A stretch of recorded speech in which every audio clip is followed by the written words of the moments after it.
बिस्मिल्लाहिर्रहमानिर्रहीम। अस्सलाम वालेकुम। दिस इज़ मोहम्मद हमज़ा और NAD UET entry test preparation 2021 के साथ हम स्टार्ट कर रहे हैं अपने लेक्चर्स को। सबसे पहले केमिस्ट्री की बात करते हैं, स्टीशियोमेट्री।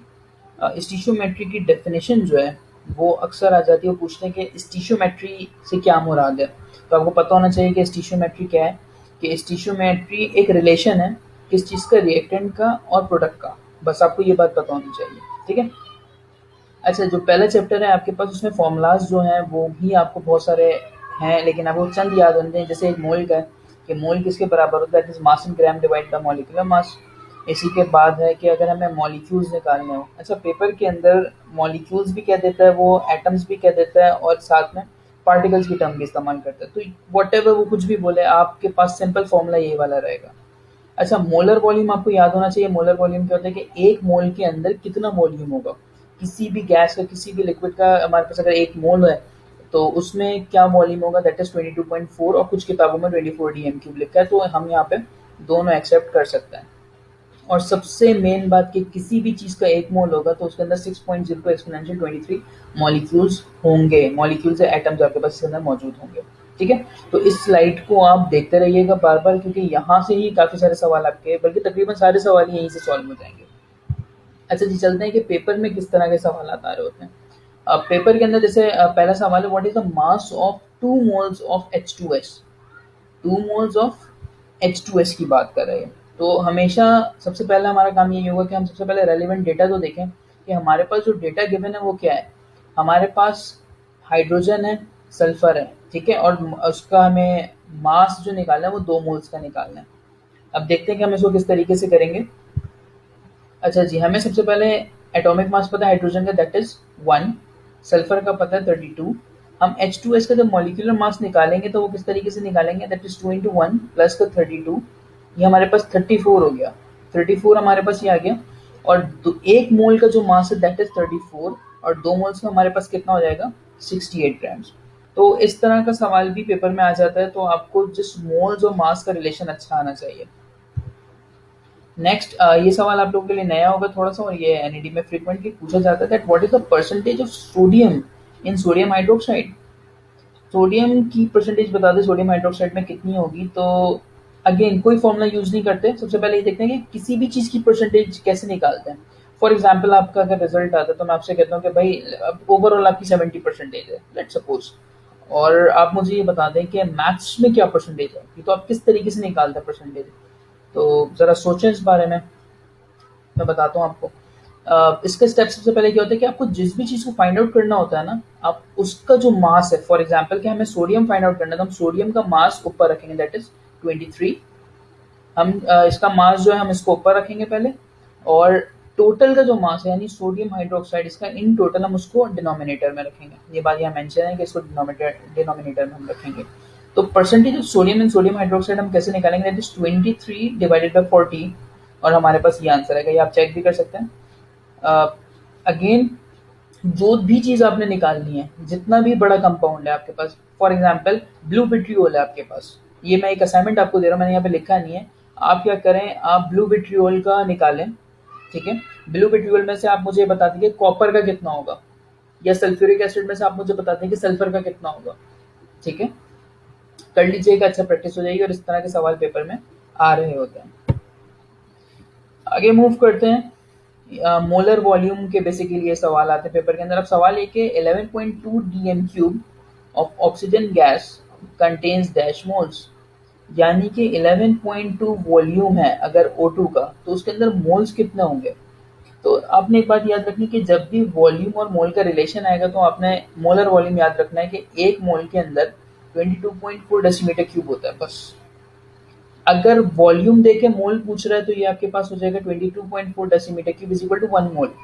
अब हमें पता है कि 22.4 डेसीमीटर क्यूब में 1 मोल होता है, तो 22.4 का अगर हम आधा कर दें दैट इज 11.2, तो 11.2 में कितना होगा, 0.5 मोल, ठीक है। क्वेश्चन नंबर 4 की तरफ आता है, that is 11.2 DM³ of O2 have mass dash. अब 11.2 DM³ का पहले इसने मोल पूछा, तो हमने मोल में भी यही चीज यूज करनी है, और जब मास पूछेगा तब भी वही चीज आपने इस्तेमाल करनी है, दैट इज, ठीक है। पूरे स्टेप्स वही हैं। अब यहाँ पे हमने क्या किया कि जब हमें पता चल गया कि 22.4 का आधा 11.2 टीएम क्यूब है, 22.4 का आधा दिस, और फिर 1 का आधा कितना हो जाएगा दिस 0.5। ठीक है, हमें पता है कि भाई एक मोल O2 होगा तो उसका मास हमारे पास कितना होगा 32। तो जब आधे मोल को हम फाइंड आउट करेंगे तो आधे मोल का कितना हो जाएगा 16 ग्राम। इन दो सवालों की तो लाजमी प्रैक्टिस करिएगा। इसके अलावा एक असाइनमेंट क्वेश्चन आपके लिए दे रहा हूँ मैं, what will be the volume occupied by 16 gram of O2। ठीक है, कि 16 ग्राम O2 का क्या हमारे पास वॉल्यूम आएगा, इसको लाजमी करिएगा। अच्छा जी, आगे चलते हैं मुश्किल सवालों की तरफ। अब एक ही सवाल है, उसके मैंने 3 पार्ट कर दिए ताकि इसी को हम एक अच्छा समझ लेंगे और इसमें हम ज़्यादा टाइम लगाएंगे अपना। ठीक है, अच्छा जी, सवाल ये, calculate the amount of carbon dioxide formed by the complete combustion of 80 gram of methane. अच्छा जी, 80 ग्राम हमें क्या दिया हुआ है, 80 ग्राम मीथेन है, और हमसे क्या पूछा जा रहा है, हमसे पूछा ये जा रहा है कि आप ये बता दें कि अमाउंट ऑफ कार्बन डाइऑक्साइड। फिर बी पार्ट है मास ऑफ O2। तो जब भी इस तरह के सवाल आते हैं कि आपको एक डेटा दिया हुआ होता है, दूसरे को फाइंड आउट करना है, तो दैट इज स्टिशियोमेट्री। सही। अच्छा जी, इसको करेंगे किस तरीके से कि सबसे पहले आपने क्या करना है, ये आपके पास मेंशन है कि ये क्या है कि कंबशन प्रोसेस है। यहाँ पे इन्होंने मेंशन किया हुआ है कि ये जो प्रोसेस है ये आपके पास कौन सा है, ये कंबशन प्रोसेस है। जब कंबशन प्रोसेस होता है तो उसके अंदर क्या क्या हमारे पास चीज़ें मिलती हैं हमें, कंबशन प्रोसेस के अंदर हमें मिलता है एक कार्बन डाइऑक्साइड और एक वाटर। आपने कुछ भी नहीं करना, आपने सबसे पहले उसको ऑक्सीजन से रिएक्ट कराना, कोई भी एलिमेंट हो, एक्स वाई जी कोई भी एलिमेंट है, उसको ऑक्सीजन से रिएक्ट कराएंगे, कार्बन डाइऑक्साइड आ गया और साथ में आपके पास क्या आ जाएगा, वाटर आ जाएगा। ये दो चीजें आपके पास हर दफा आएंगी कोई भी ऑर्गेनिक कंपाउंड आप कराएंगे। पहला स्टेप याद रखें, सिर्फ इक्वेशन बनाएंगे और कुछ नहीं करेंगे।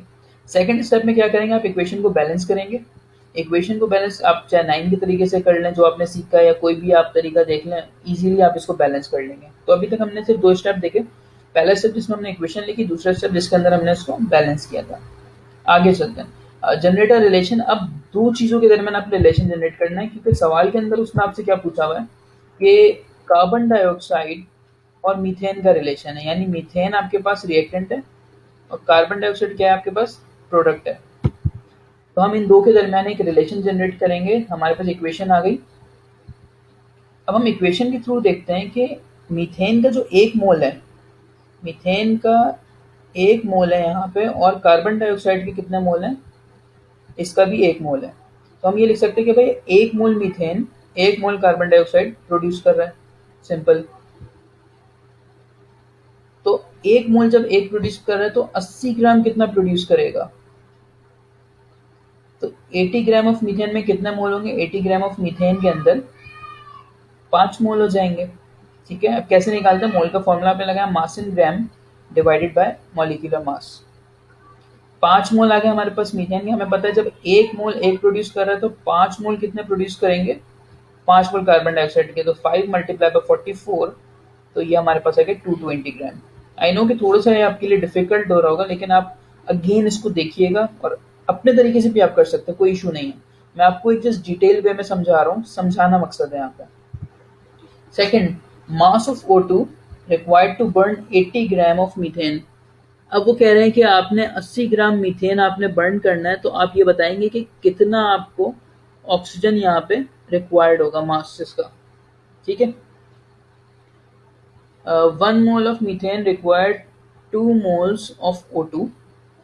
जैसे हमने इक्वेशन में देखा कि भाई 1 मोल हमारे पास मौजूद है मीथेन का, तो उसके लिए हमें कितने चाहिए, 2 मोल चाहिए। ठीक है, 1 मोल के लिए हमें 2 मोल चाहिए।